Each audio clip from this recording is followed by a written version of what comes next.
is Newsnight, where we go above and beyond the headlines. I'm Pia Ontiveros. Tonight on the program, 1 down, 7 more to go. The government is appealing for cooperation as authorities locate the remaining 7 Filipinos who recently returned from Omicron-stricken South Africa.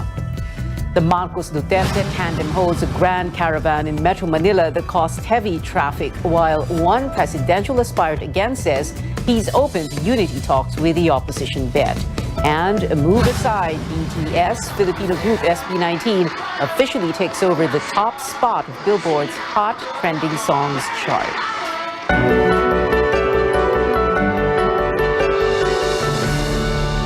Out of 8 Filipinos who recently flew into the country from South Africa, 1 has been located. Authorities say this overseas Filipino worker is under home quarantine, had a negative RT-PCR result, and does not exhibit COVID-19 symptoms. While the whereabouts of the 7 others remain unknown, the government now warns of possible consequences for travelers who will provide false personal information.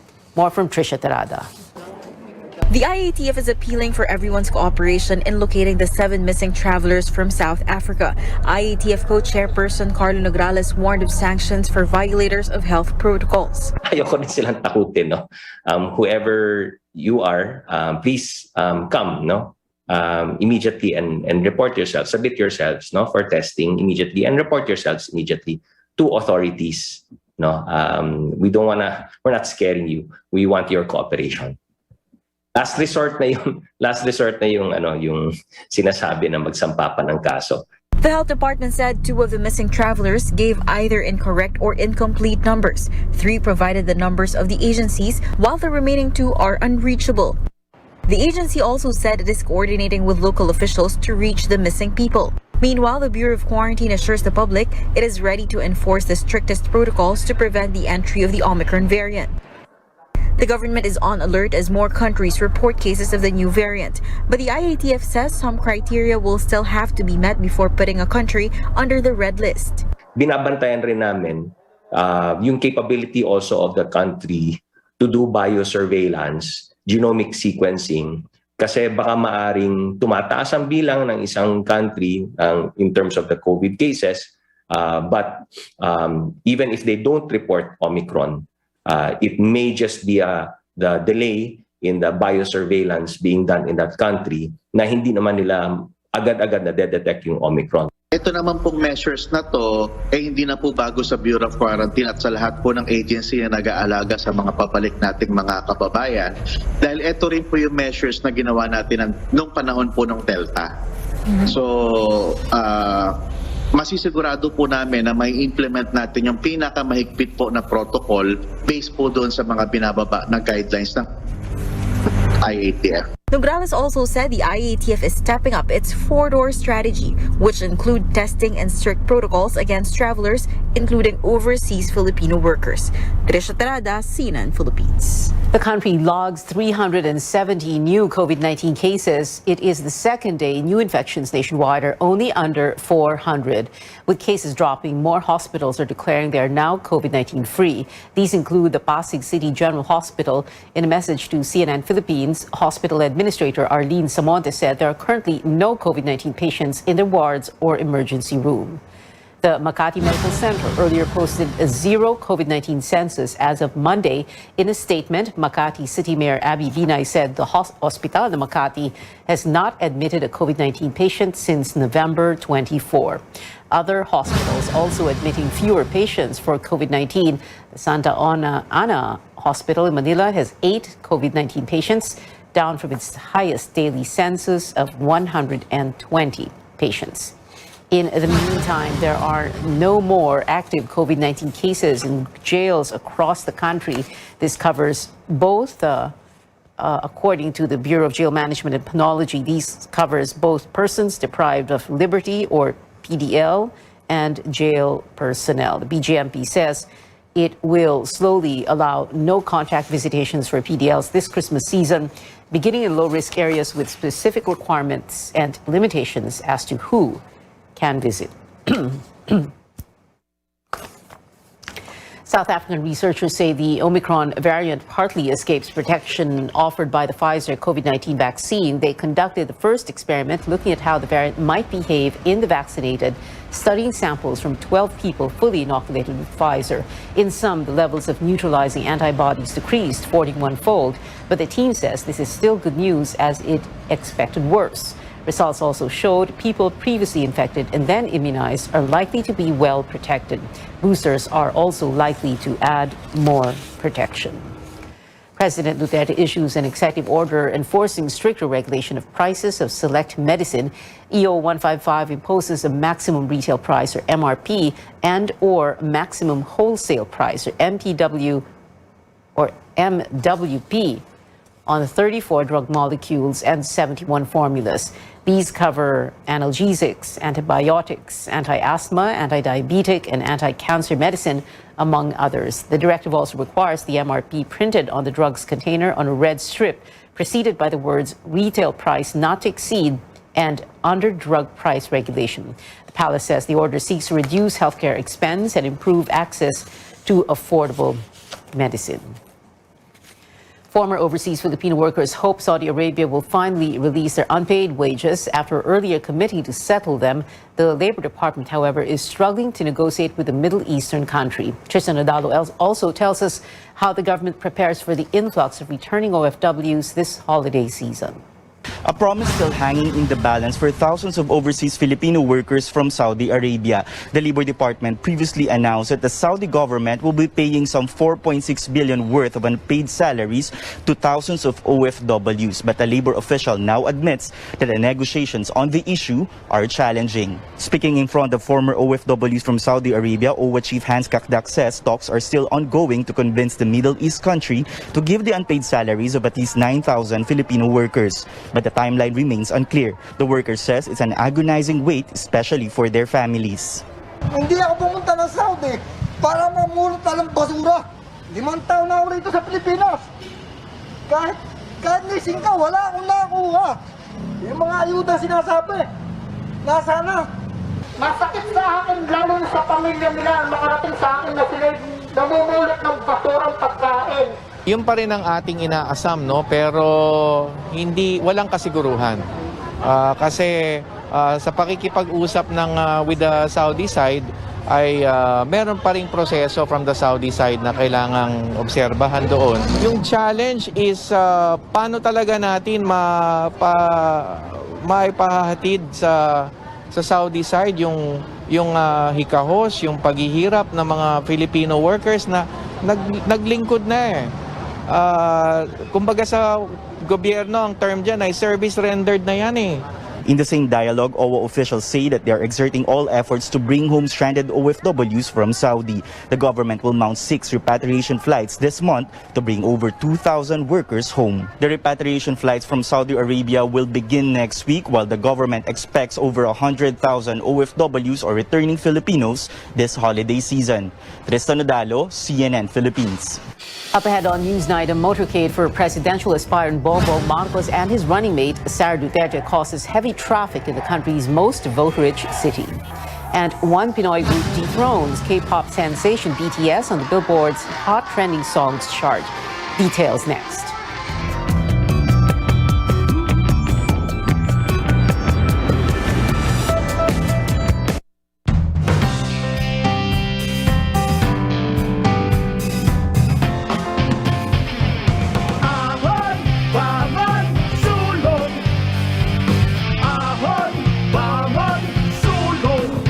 Pangarap ng bawat Pilipino, hangarin ng Northern Cement. Ahoy! Bawat sulong! Pinalaki ng Northern Cement ang kapasidad ng kanilang planta para steady ang supply ng sementong tigasin. Northern Cement Max Plus, Supreme at Max Pro. Ahoy! Bawat sulong! Totoo bang TJ also makes the cheesiest? Exhibit X, my cheese. Exhibit TJ, cheesiest. Ay, totoo nga! Walang duda, kids can tell na ang cheesiest ng #1, Tender Juicy Cheese Dog. Pa TJ Cheese Dog ka naman! For my babies, only vet-approved Nutri-Chunks puppies. The only one with active boost and prebiotics na pampalisto. Made with real meat with essential nutrients to help them grow strong and healthy. Happiness! Listo, ganado sa Nutri-Chunks puppies. Sa pagbangon ng mga Pilipino, saludo ako sa mga taong patuloy na humaharap sa hamon ng pagbabago. Bilang isang ina, handa akong gawin ang lahat para sa kaligtasan ng aking mga anak. Pandemya man, tuloy pa rin ang serbisyo para malinis ang kapaligiran. Serbisyong publiko para sa kaligtasan ng lahat. Sa panahon ng krisis, ikaw, ako, magtulungan tayo. Saludo ako sa Pilipino. For ghosts, there's no place like home. This main house has something in it. And home is Discovery Plus. Freak out on all the episodes of Ghost Adventures. Whatever is up in that room doesn't want us there. I heard that. Discovery Plus is here, the exclusive home of Ghost Adventures. Subscribe now at 129 pesos per month. Love is all about time. Di minamadali ang pagpapasarap. Like the love in every Pure Foods ready-to-eat. Slow-cooked and ready in 8 minutes. Para may time ka sa mga mahal mo. Because love takes time. So from my fridge decluttering, I found some good ingredients that I could work with, and I have a pretty good idea of what to do with it. We'll be making the home fridge mix, which is a grapefruit and mint kind of cocktail. For this cocktail, you'll need, and for the tools, first we're going to get our shaker, grab our mint, and our simple syrup, and then we muddle. Add your GSM Premium Gin and your grapefruit juice. Lastly, your egg white. And then we're going to close it up and start our dry shake. This basically means we're going to shake our cocktail without the ice. After about 10 seconds, open up your shaker and fill it with ice, then shake again. When your shaker is ice cold, it's time to pop it open and double strain. Garnish this with some dehydrated grapefruit and some mint. There you have it, your very own home fridge mix made with GSM Premium Gin. Kidimiti sarap ng Pure Foods ready-to-eat spaghetti. Easy to prepare even for kids. Ngayong Pasko, kasama ang sarap ng pamilya.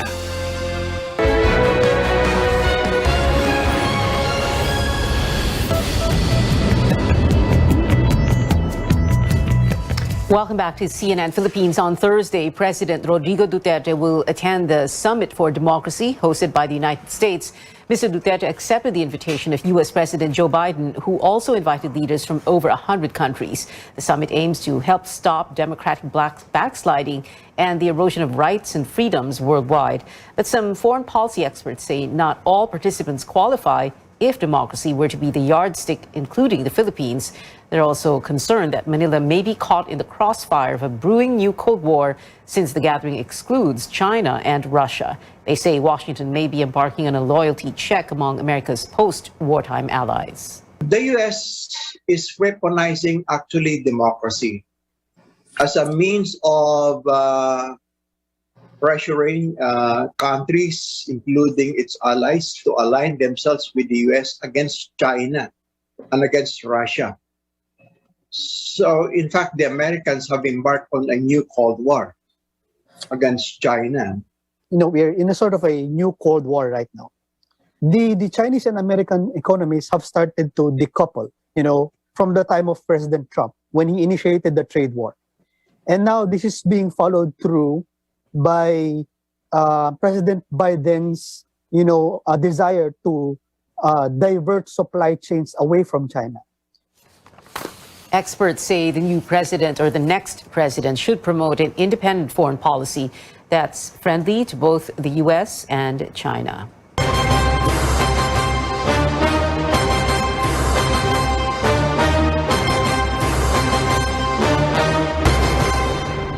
Presidential aspirant Bongbong Marcos and running mate Sara Duterte gathered support in Quezon City, the country's most vote-rich city. But the tandem's caravan caused heavy traffic on some roads from morning until early afternoon. Rex Remigio has more. Hordes of supporters joined the caravan of Bongbong Marcos and Sara Duterte in Quezon City. They're trying to woo the voters of the country's most vote-rich city, which is important if they want to win the elections. Even before sunrise, organizers distributed posters in front of the Human Rights Commission building. Motorcycle riders and car owners then lined up on the eastbound lane of Commonwealth Avenue. Joining them are supporters wearing red and green, the official colors of the tandem.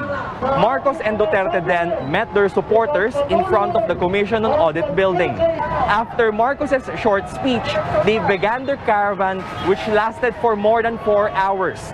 The long lines of vehicles caused heavy traffic this morning rush hour, especially on Commonwealth Avenue. Gridlocks were also seen in some parts of the elliptical road and the southbound lane of Quezon Avenue. This forced the city government to advise motorists to take alternate routes by noontime.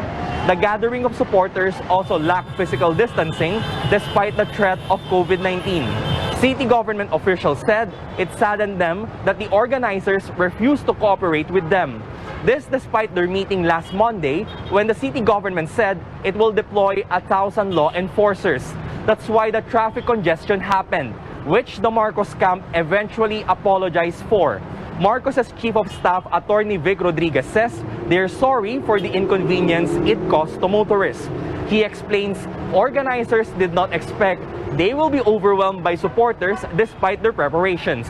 The event was just a meet and greet with supporters, no discussion of platforms, especially the specifics of their promise of more jobs, much needed by the city's urban poor.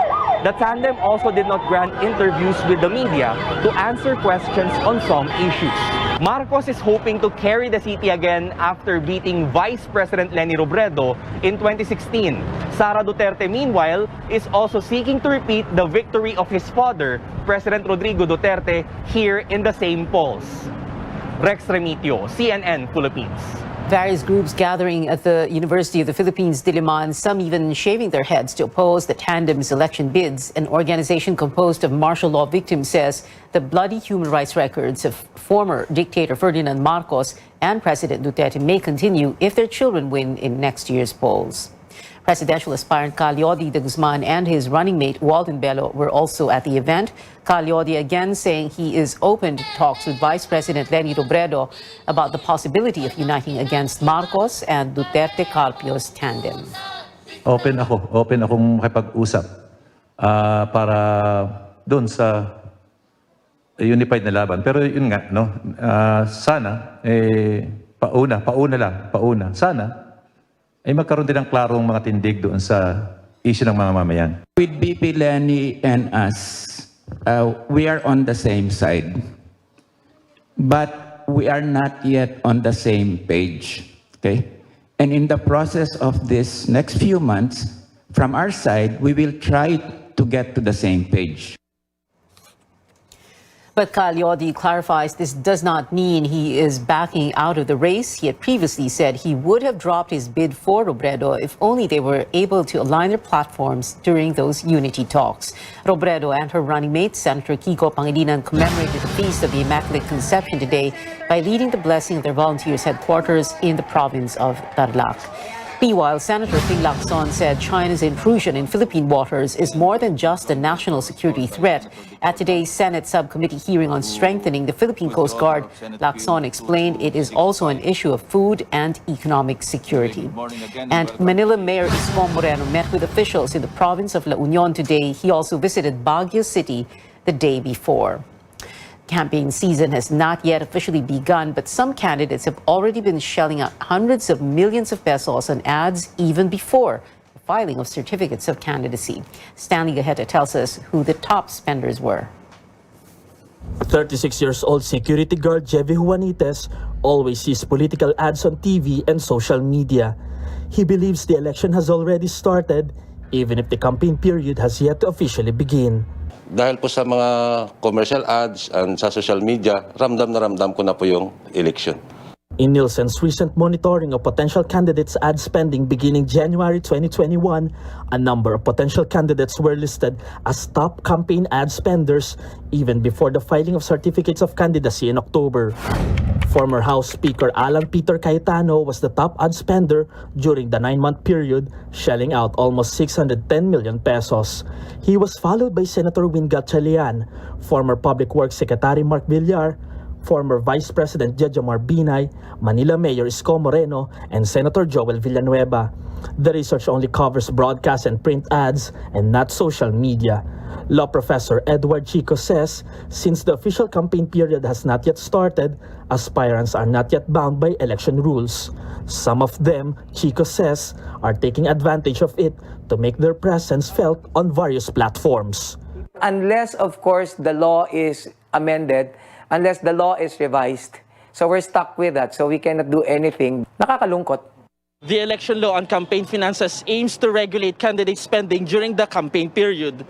As future public servants, they are expected to be transparent and accountable on any resources they will utilize. Political analyst Dennis Blanco says the absence of a regulatory mechanism that would detect possible excessive spending makes the election money politics. You would always find the word donation by friends, no? Without really inquiring as to the specific, this contribution may also reflect the conflict of interest of those people who are voluntarily donating. And you have no mechanism of telling whether this contribution are emanating from. Experts believe there's a need to revisit the rules. The COMELEC needs to be more transparent and more accountable and more open in declaring the statement of contribution expenditures of this candidate so as to erase any doubt or suspicion. In 2019, Senator Laila De Lima filed the Political Party System Reform Act, which aims to regulate campaign financing and spending by setting a cap or limit on how much a natural person can contribute. However, it still doesn't cover expenses prior to elections. At least 5 similar proposals are also pending at the House of Representatives. Stanley Guedes, CNN Philippines. Still on Newsnight, is it safe to finally hold in-person Christmas parties as COVID-19 cases in the country drop? And BTS no longer #1 on the Billboard's Hot Trending Songs chart. Who unseated the group? Find out after the break.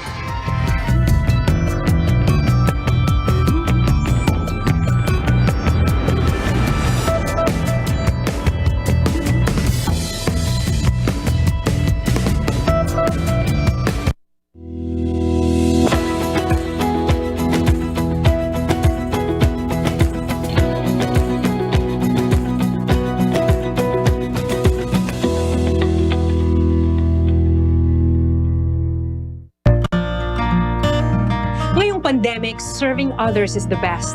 Sa pagtutulungan, patuloy ang ating laban sa buhay. Kaya dapat always healthy. With proper diet, exercise, and MX3 coffee mix to ignite my day. Hi guys! Lagi akong focus, active, at extraordinary. Because the most important things in life deserve nothing less. MX3 coffee mix, my choice. May pagbabago man sa dekorasyon, sa pangangaroling, at sa simoy ng selebrasyon. Ang maiiwan na damang-dama ay sarap ng Pasko na buong-buo. Sarap na hatid ng Pure Foods Noche Buena. Sarap na dala ng pamilyang bumubuo sa Pasko. Buo ang Pasko sa Paskong Pure Foods. Hindi biro ang mga pagsubok na hinarap at patuloy na kinakaharap ng ating Pangulo. Pero dahil sa tapang at malasakit sa mga Pilipino ni Pangulong Duterte, unti-unti nating nakamit ang mga pagbabago. Mula noong 2016, marami na ang nagbago sa ating bayan. Mga pagbabagong nakikita, nararamdaman at napapakinabangan ng Pilipino. Ito ang pamana ng pagbabago. Bawat patak, may sarap, may lakas, sulit. Red Horse Beer.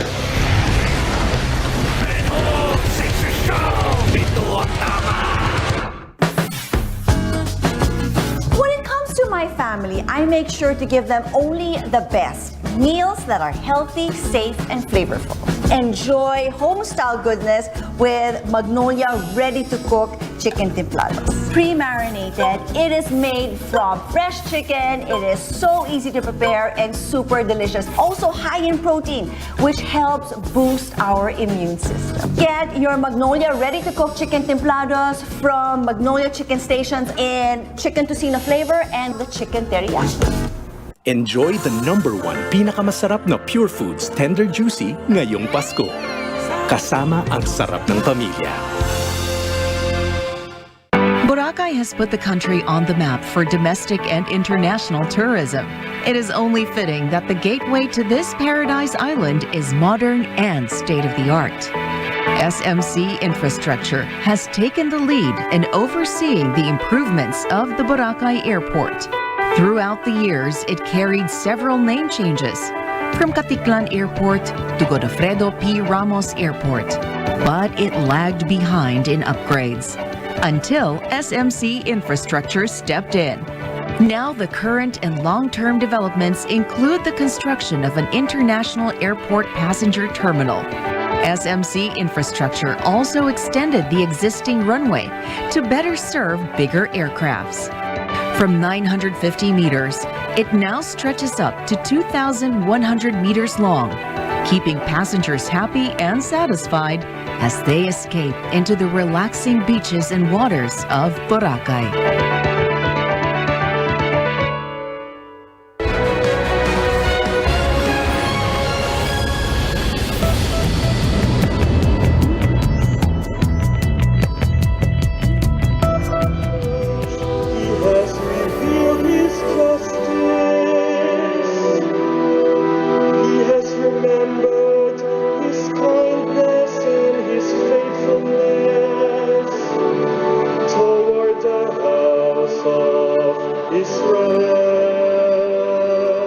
Welcome back. Unlike last year, the government is now easing restrictions for in-person or face-to-face Christmas parties, but some experts appeal it would be wise to set them aside for the meantime. David Santos reports. Rosedale San Antonio, a call center employee, backs her company's decision to still forgo holding a Christmas party this year. Kayo personally, what do you feel about it? Yeah, I do miss having fun with my friends, but we all want to protect ourselves and our families. This despite government easing restrictions on in-person parties, which was banned last year due to the pandemic. Kailangan lang pong sumunod doon sa IATF regulations, depende po sa alert level ng inyong lugar. Over a dozen people recently contracted the Omicron variant of the coronavirus after attending a corporate gathering in Oslo, Norway. Local experts appeal to cancel again this year plans to hold face-to-face parties. Best pa rin to hold virtual parties, no? Until such time, most likely, baka talagang after December na siguro or January, let's see, no? Kung talagang mas mababa na yung kaso natin, then we will adjust the restrictions. But COVID-19 cases continue to go down. More people are getting vaccinated and booster shots are now available. Some favor in-person parties to help struggling businesses like those on food and service sectors. Holding parties, some say, boosts workplace morale and serves as a relief after very difficult months. There are some tips, however, on how to hold safer company get-together. Instead, company-wide, why not hold parties by department? This way you can limit the number of people attending. Hold it outdoors, such as in parks, gardens, or any open-air space. You may also hold a hybrid party, meaning workers at risk may opt to join online, while those on site should be vaccinated and without any respiratory symptom. You may even require COVID-19 testing prior to the event. Singing, shouting, and serving alcohol are also discouraged. Do not serve buffet dishes, no? So we can have plated dishes na lang po so that there won't be congregation. Safety protocols like mask wearing, physical distancing, and hand sanitation should be strictly observed in the venue. Kasi kung hindi ito susunod ang mga establishments na magiging host nitong mga Christmas parties na ito, ay pwede pong i-revoke ang safety seal nila o kaya naman isuspende ang kanilang business permit. Keep in mind that there are more holiday gatherings, including those with their families and loved ones. So it is important to always stay safe. David Santos, CNN Philippines. In entertainment, we're just 5 days away from the Miss Universe coronation night, and Beatriz Luigi Gomez is already catching netizens' attention with her up-close feature. It's gotten over 220,000 views. In the video, Beatriz says she is grateful to represent the country as a member of the LGBTQ+ community so she can inspire the youth to, quote, be whoever they want to be. The pageant is set for Monday, 8 a.m. Philippine time. SB19 takes the throne on Billboard's Hot Trending Songs chart, a big leap from 8th place. The Pinoy group's track, Bazinga, is now at number 1, replacing the last chart topper of 6 weeks, Permission to Dance by K-pop sensation BTS. The Billboard list is based on music-related trends across Twitter. Bazinga spent 5 weeks on the global chart.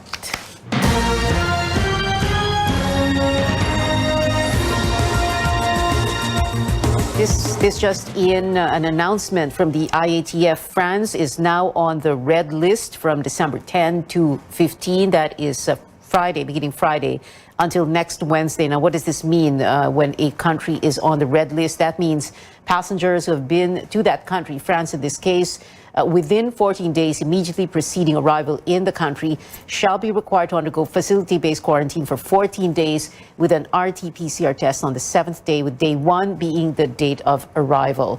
Notwithstanding a negative RT-PCR result, completion of the 14-day quarantine is required. That's breaking news. France now on the red list, an announcement from the IATF. And it is 17 days before Christmas.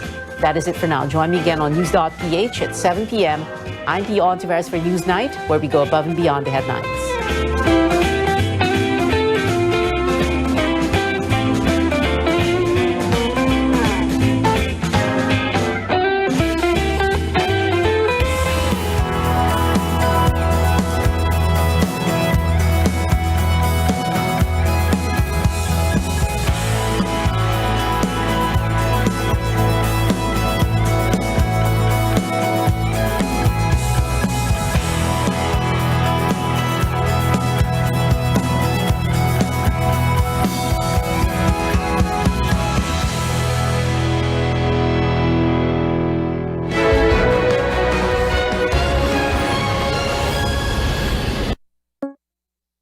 Is brought to you by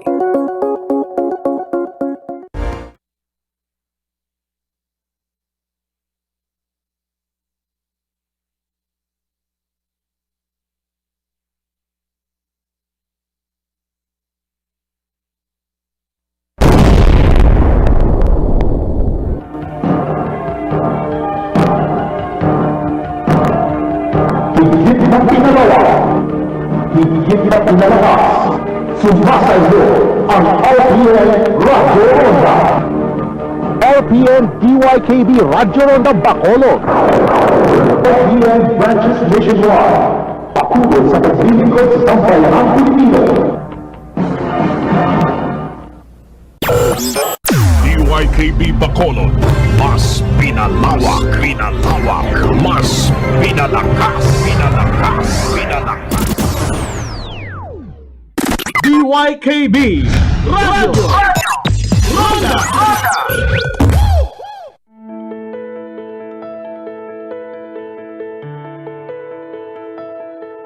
Nothing feels better than coming home after a long day with your pet waiting for you by the door. Not to mention the fact that snuggling next to them is a proven antidote for the day's stress. Most pet owners know the joys that come with having a furry companion in their lives, but many of us are unaware of the physical and mental benefits they bring. I'm Dr. Freddy Gomez, and you're watching MedTalk Health Talk on CNN Philippines. We're here to build a healthier future for you.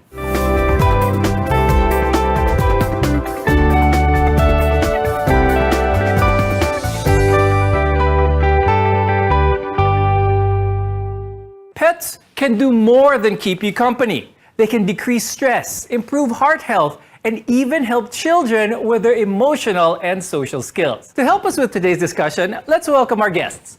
With us is Dr. Sixto Carlos. He's a veterinarian and the chief pet happiness expert at Makati Dog and Cat Hospital. Also joining us is Ms. Elena Bantigue. She's an animal welfare advocate and the head of Rescuing and Partners Committee from Poshan Project. The pandemic has brought us so much stress as well as anxiety. The emotional support that pets bring is now more important than ever. They can provide real critical support in the face of all this turmoil. I'll start the discussion with Ms. Elena. With all of this going on around us, how exactly can pets do all this and give us all that support? Number one, loyalty and love that we can't buy in this time of the pandemic. We are so stressed with just by living. We can't even go out. We can't spend time outdoors. We can't enjoy our relationships with friends and family. That's why we have our pets. That's why our companions are here. Our dogs and cats and whichever animal that we prefer are there to give us that support. But Miss Elena, how about the long-term benefits of this, of having a pet? Does having a pet actually help reduce things like maybe depression? When I first rescued a stray animal from our barangay, I was at that lowest point when, as a mother, I have 2 daughters, I run the household by myself, I pretty much do everything. And at that point when I was pregnant at that time and another stray comes into our lives, I thought I couldn't do anything more. I thought I couldn't give anything more. But taking her in made me realize that, I have so much more love to give. And that's just one aspect. Now, a healthy lifestyle also plays an important role in reducing the symptoms of depression, anxiety, as well as stress, which is so abundant in this time nowadays. And caring for a pet can help you make those lifestyle changes. Miss Elena, let's talk about how this can benefit someone. Having a pet, having that routine, being a responsible pet owner, how can these all change the current situation that someone is in? I actually just got in contact with a friend during this pandemic. We haven't seen each other in a while, and she just messaged me a couple of weeks back, and she said, "Elena, thank you for showing me that there's so much more a dog can give," because she has been suffering from depression the past couple of years, and the only thing that really made her really strive to fight for living, fight for her happiness, is by getting herself a dog. Now we'll go to Dr. Sixto on this one. What are some of the benefits of taking your dog or your pet, for that matter, on walks? Dogs need exercise so they don't get bored and they don't become destructive. It also teaches them how to become more socialized with other people, because one problem with a lot of owners is they just keep their pets at home. It would be good if they take them out. So again, they're exposed to other people, other dogs, and other environments. Okay, so Dr. Sixto, with that in mind, a lot of people, for that matter, sometimes see pets as a tool, maybe a dog as a guard dog, iniiwan sa labas, iniiwan sa cage. Yes. Is this detrimental to the health of the pet? Compared to 20 years ago when I started practicing, a lot of people did not know how to take care of their pets properly. Dati, nasa bahay lang, bantay eh. Kaya dati, ang common name ng aso was bantay. Ngayon, they're more part of the family, like a person. So, iba na yung attitude natin sa pets ngayon. How true is the pets being our companion, but yet not naman compromising the health of a person? Whenever it comes to the overall health of a person, are there any risks that pets bring to the health of the human? There's a term we use in veterinary medicine. It's called zoonotic diseases. A lot dogs or pets in general can transmit to us certain diseases. The number one, the worst disease that I can think of is rabies, which is quite common in our country, which is easily preventable with vaccination. Okay. And we also have other diseases like, let's say, tapeworm, which is transmitted through swallowing of fleas. Can pets acquire COVID-19, or nahahawa ba ang mga pets with COVID-19? Yes, it has been shown they can be. But I think data is lacking if they can be transmitted regularly to humans. Miss Elena, do you agree with this? Is having structure part and parcel with being a responsible pet owner? If your pet is part of your family, when you take care of your family, it's part of your routine. So there's gotta be, some structure to that. What's the overall science behind having pets and being healthy with them? To tell you the truth, I am diagnosed with a lot of allergies, but I'm a vet. My daughter also has skin asthma. She has a lot of allergies too, but we've been exposed to pets all our lives. Madalas naman, hindi naman ganun kasama eh. One thing then, I attended this immunology seminar. They say that if you're exposed, you get used to the antigen which causes the allergy. So I guess most of the time, pwede naman eh, unless it's real bad. And by the way, you're not actually allergic to the hair or to the dog itself. It's more of the saliva and the dead skin. That's where you're allergic. Do pet owners seem to be more relaxed and have a better overall health when bringing them to your clinic? People with pets have lower blood pressure. And I think another thing that was observed is there's more oxytocin release, which is, I guess, it's a relaxing hormone. So pets would make people more relaxed. Now, coming up, infections and diseases our fur babies can carry. We're your connection to healthcare. You're watching MedTalk Health Talk on CNN Philippines.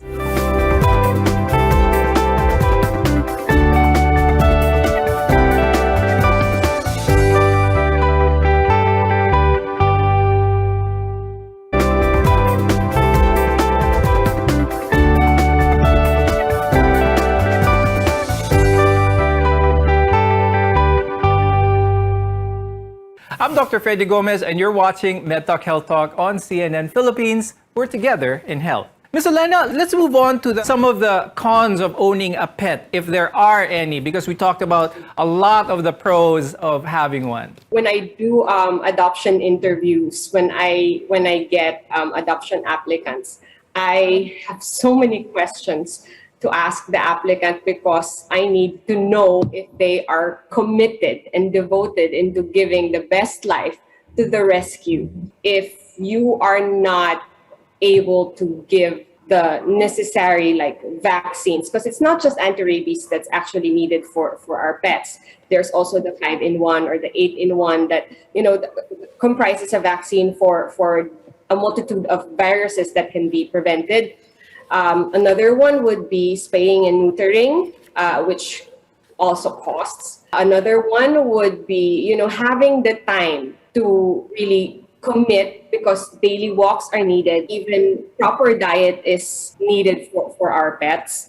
So if we really want a well-rounded life, it's not just us that we need to worry about. It's also our pets. For those who have not yet owned a pet and are thinking about it, could you give us more or less an estimate on what to expect, on how much commitment, how much budget ang kailangan kapag meron tayong pet? Kailangan na maraming vaccinations, no? Okay, for a puppy, sa start lang, no?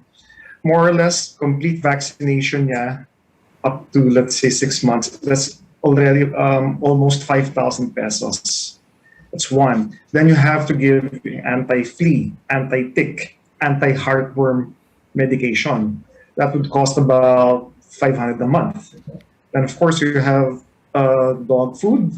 It depends sa quality na gusto mo. It may go, there are cheaper dog food. Pero the problem is, once you need special diets, that's 5 to 10 times more expensive than the regular dog food. A lot of people may think that, yung hindi naubos na pagkain sa table will be okay for their pet. Is this a good practice to do? Actually, no. Kasi hindi balanced. They need specific diet. Iba yung nutritional requirements nila. Some people, they like to mix. Kunyari, let's say cat, they give them dog food. For dog, they give them cat food. Magkaiba yun. Ibang nutritional needs nila. Actually, for each pet, iba-iba yan. You really can't mix. Ms. Elena, for those who are busy but still want to own a pet, what's your advice for them? What can you recommend? Best would be a cat because a cat, you really don't need to walk them.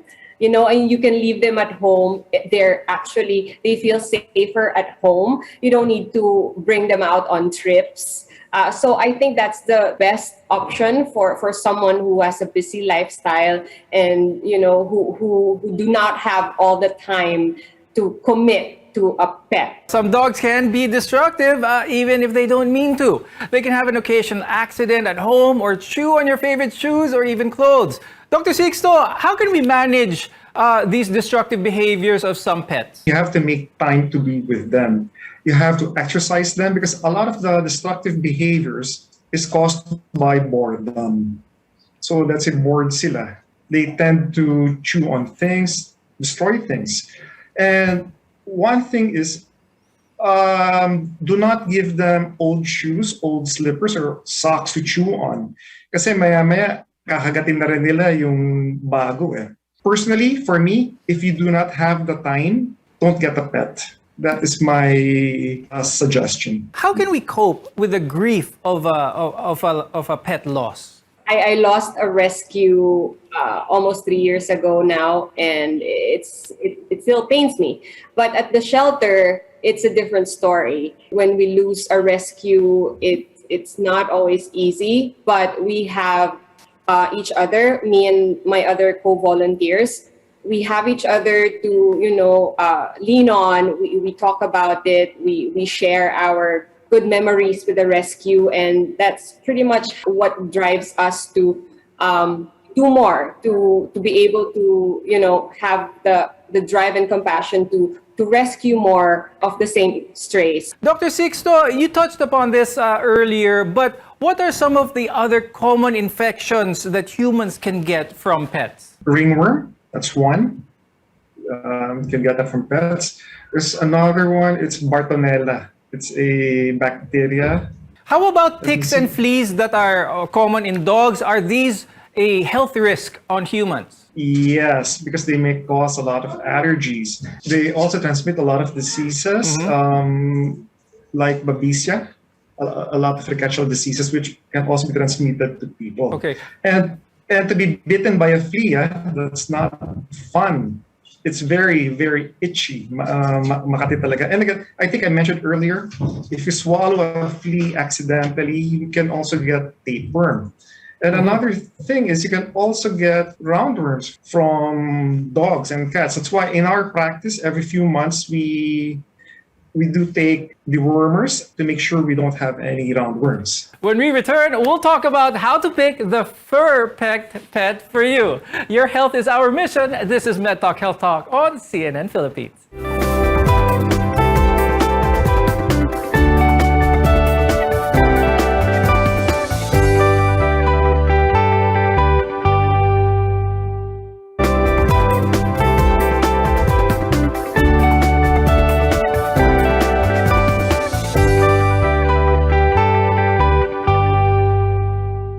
I'm Dr. Freddy Gomez, and you're watching MedTalk Health Talk on CNN Philippines, where your care always comes first. Before deciding to own and care for a pet, make sure it's the right one for you and your family. It's important to do some research beforehand about the specific needs of that animal you choose.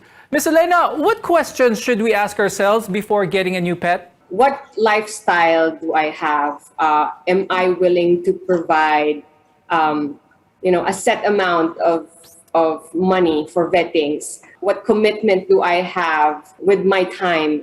Am I willing to give daily walks or just weekly? Am I able to get my pet socialized with other dogs? Do I have enough space in my home? Do I have a backyard? Or am I living in a condo? Things like that. Okay. Now, let's talk about adopting. By adopting a pet from a shelter, you'll not only give a new home to a deserving pet, but you'll also most likely end up saving their lives. Some people may be apprehensive about doing this since most dogs from shelters aren't puppies anymore. Ms. Elena, what are some of the pros and cons of adopting versus shopping for pets? I can go on. But one thing is for sure, yes, you are saving a life. You are saving a rescue. And when you adopt a rescue, they will give give you their life. You know, they will give you their never-ending loyalty, love, and dedication. Con would be, one would be, yun nga, the commitment that needs to be put in with getting a pet is pretty significant as well. Dr. Sixto, what are some of the things that our viewers should do to keep their pets healthy? You have to bring your pet to a veterinarian so he can give preventives, recommend what diet to eat, what diet to take. You should also research on how to take care of your pet. For example, I have a colleague, he's a veterinarian, and he loves snakes and lizards. While I do not recommend an average person to take care of reptiles, you can if you have the knowledge. That also goes for other exotics and wild animals. But one thing though, there are some studies that say that neutering is beneficial for pets since it helps them live longer as well as prevent some diseases. Dr. Sixto, what's spaying, what's neutering, and is this really beneficial for the pet? For me, yes. If you get a pet dog or cat, in our practice, we recommend automatically to have your pet neutered. Neutered is spaying, is we remove the reproductive organs of the female, and for castration, we remove the reproductive organs of the male.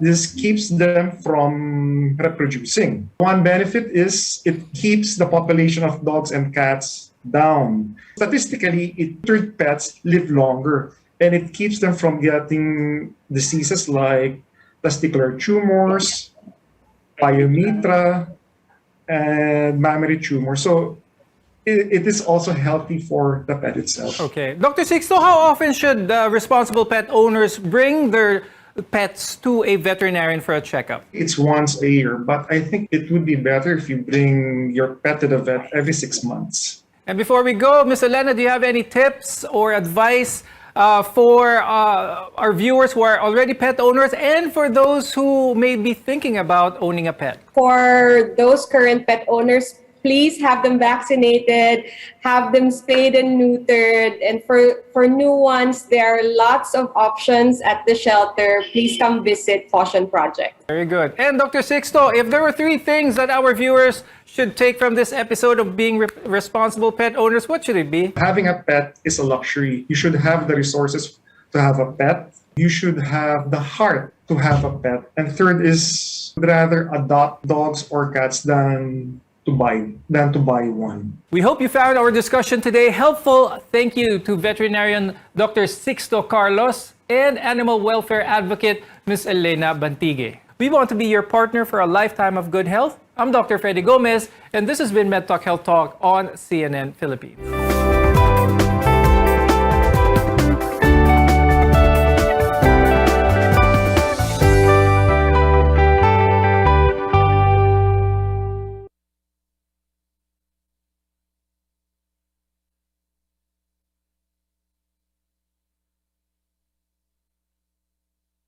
DYKB Radio Ronda.